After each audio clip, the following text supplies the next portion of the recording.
é a verdade pura e clara.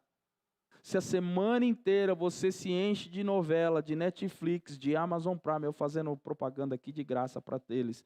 Se você se enche a semana inteira dessas coisas, não espere que no culto você vai entrar e na hora você vai sentir, no meio da oração você vai sentir Jesus falando com você. Não, não é porque Jesus não vai falar, não. É porque você não está enraizado. Então não vai fazer diferença, ele pode falar. E é como se estivesse cauterizado. Onde está o teu pensamento? Mantenha o teu pensamento nas coisas do alto. E há um alerta gravíssimo em Hebreus 10, 26 e 27. Quanto ao pecado. Às vezes a gente não lê a Bíblia direito. Às vezes a gente não presta atenção. Hebreus 10, 26 e 27. Ele nos abre o entendimento, olha só. Se continuarmos a pecar deliberadamente. Sabe o que é deliberadamente? É como minha avó dizia. É duro, né, falar as expressões de vó. Minha avó, ela falava quando a gente fazia alguma coisa e dizia que não fazia, ela dizia no idioma americano, né? Descarado. Alguém já ouviu esse termo assim? Né? Sua avó também era assim, americana? Igual a minha? É. Descarado. É isso. Se continuarmos a pecar descaradamente, deliberadamente, depois que recebemos o conhecimento da verdade, já não resta sacrifício pelos pecados, mas tão somente uma terrível expectativa de juízo e de fogo intenso que consumirá os inimigos de Deus. Sabe o que ele está dizendo? Para a geração Nutella de hoje, ele está me chamando de inimigo de Deus. Sim, ele está chamando aquele que já conhece a verdade e que faz a opção pelo pecado, ele chama de inimigo de Deus. E a única resposta para os inimigos de Deus, ele está dizendo que é juízo e fogo intenso. Não é brincadeira. Não é universalismo, a pregação da galera, de que ninguém vai se perder, que o inferno não existe. Engraçado que a Bíblia está cheia de referências acerca do inferno, cheia de referências acerca do juízo, e os camaradas ainda continuam dizendo que não tem problema, o importante é o só love, só love, só love, só love, e viva e está tudo certo. Não está tudo certo, irmão, não tenha na sua vida o pecado como prática. Você que conheceu a verdade, esta é a exortação, esta é a direção do Senhor. A expectativa de vida, a expectativa, ou seja, aquilo que vai acontecer, a expectativa daquele que conhece a verdade e escolhe o pecado, é juízo e fogo intenso. Não fique alarmado com isso. Se você tem a semente de Deus na sua vida, e o pecado ainda está aí, mas você luta todo dia contra ele. Se você luta todo dia contra ele, se todo dia você busca largar essa porcaria que fica grudada na nossa alma, na nossa prática de fé, na nossa maneira de viver, mas todo dia você diz: Senhor, eu não aguento isso, Senhor, me liberta, Senhor, eu quero me agarrar em Ti, Senhor, eu quero me fortalecer em Ti. Fica tranquilo, você está lutando contra, o Senhor vai te ajudar e esse pecado vai te largar em nome de Jesus, irmão. Vai sair. Mas não acha que está tudo... A gente é ser humano, a gente adora querer passar a perna. Deus, fulano faz tudo errado e não acontece nada com ele. Já tentou passar essa perna? Não, eu sei, foi alguém que você ouviu dizer, a pessoa dizendo assim: fulano faz tudo errado e dá tudo certinho para ele. Olha o carro dele. Olha a casa dele, ele faz tudo errado. Olha a mansão dele. Olha, ele faz tudo errado. Ou seja, você quer passar a perna em Deus para dizer: olha, então vou continuar fazendo errado aqui também, para ver se eu alcanço. Não entre nessa. caminho de morte, caminho de perdição. Todo aquele que é nascido de Deus não se dedica à prática do pecado, porquanto a semente de Deus permanece nele e não pode continuar do pecado. Isso está em 1 João, primeira carta de João, capítulo 3, verso 9. Todo que é nascido de Deus não pratica o pecado, porque a semente de Deus permanece nele. Está entendendo o nosso papo rural? A semente de Deus está em você. Enraizados ainda mais em Jesus, os frutos naturalmente vão acontecer na sua vida. Amém? A semente de Deus permanece nele. Não pode estar no pecado, porque é nascido de Deus. Entende agora a necessidade de experimentar o novo nascimento? Há um tempo atrás, uma pessoa chegou para mim e falou: pastor, nós precisamos pregar os frutos do Espírito. Nós estamos precisando de paciência. Nós estamos precisando de paciência. Estamos precisando de longanimidade, bondade, os frutos do Espírito. Naquele mesmo momento, o Senhor disse para mim: como é que eu vou pregar, exigir frutos do Espírito de quem não nasceu de novo?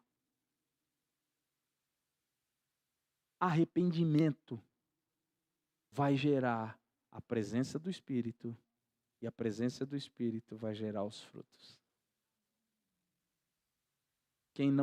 Por isso significa o quê?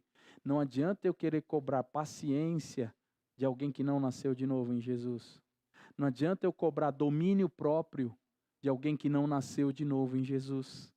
Não adianta eu cobrar alegria, longanimidade, bondade, se ela não nasceu de novo em Jesus.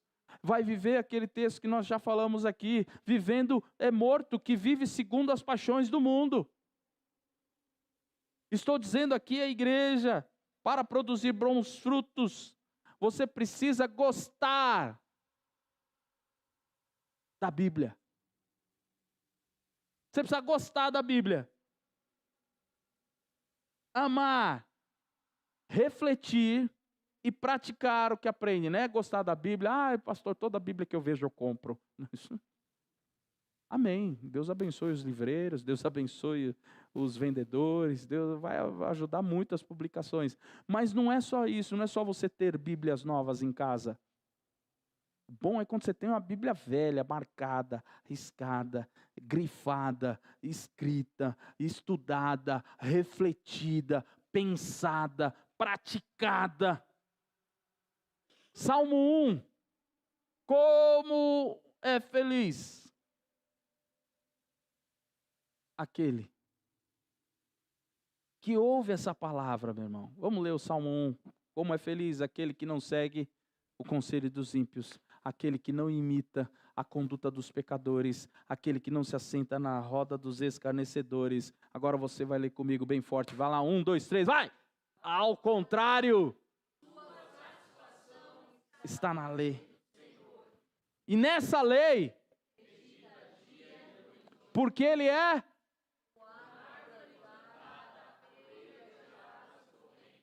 dá fruto no tempo certo, suas folhas não murcham. Você percebeu? Deixa o texto aqui, por gentileza. Você percebeu que esse justo, ele só passa a gerar frutos, só passa a prosperar depois que ele medita na lei de dia e de noite? Põe o versículo 2, por gentileza, querido. A primeira coisa é a sua satisfação está na lei do Senhor, e nessa lei ele medita de dia e de noite. Isso vem primeiro. Depois vem o versículo 3, que diz que ele é como árvore plantada. Quem meditar na palavra, eu li aqui o Salmo, eu vou no espelho, olho para o texto e olho para a minha vida. Como é que eu estou em relação a essa palavra? Tenho orado por isso? Tenho pensado nisso?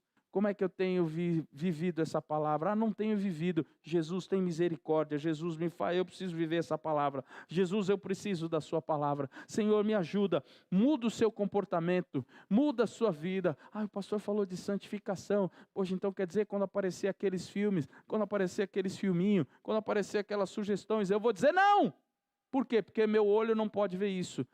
Tem piada que eu não posso ouvir. Tem roda que eu não posso estar, tem papos e conversas que não é para eu estar ali, tem situações que eu não tenho que viver, eu não tenho que permitir que isso aconteça na minha vida, porque eu fui chamado para gerar frutos para Deus, para ser mais parecido com Deus, e como é que eu vou tirar todas essas porcalhadas da minha vida? João 15, versos 3 a 5, como é que eu tiro?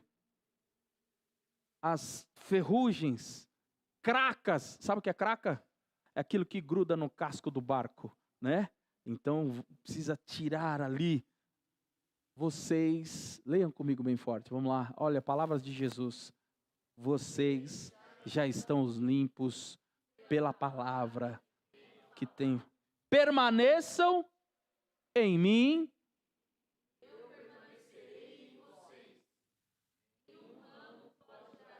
Nenhum.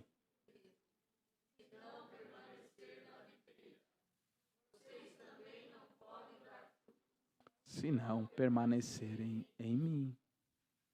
Deu para entender? Como é que eu posso gerar frutos? Como é que eu posso ter uma vida frutífera? Já sei. Viva essa palavra. Olha o Jesus, versículo 5. Ele diz, eu sou a videira, vocês são os ramos. Se alguém permanecer em mim e eu nele, diga essa frase, esse dá.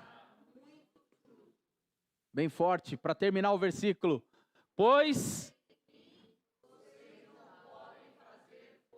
sem mim vocês não podem fazer coisa alguma. Preste atenção nisso, é impossível um cristão dar bons frutos para Deus sem a meditação da palavra, sem estudar a palavra. Por que você acha que nós estamos insistindo tanto e falamos tantas vezes sobre ler a palavra, sobre buscar a palavra, sobre meditar, sobre refletir? Faz o crescendo.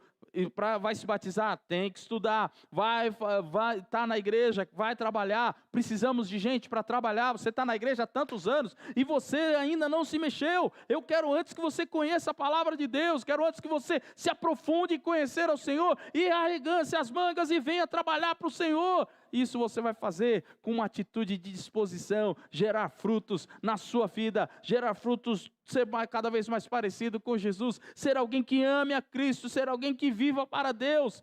Medite na palavra dia e noite. Como é que está a sua vida devocional? Como é que está o seu coração? Preste atenção. Se você quer ser um cristão que produz bons frutos para Deus, mas não investe um tempo durante o seu dia para estudar a palavra, esqueça tudo, pois você nunca vai ser frutífero na vida cristã.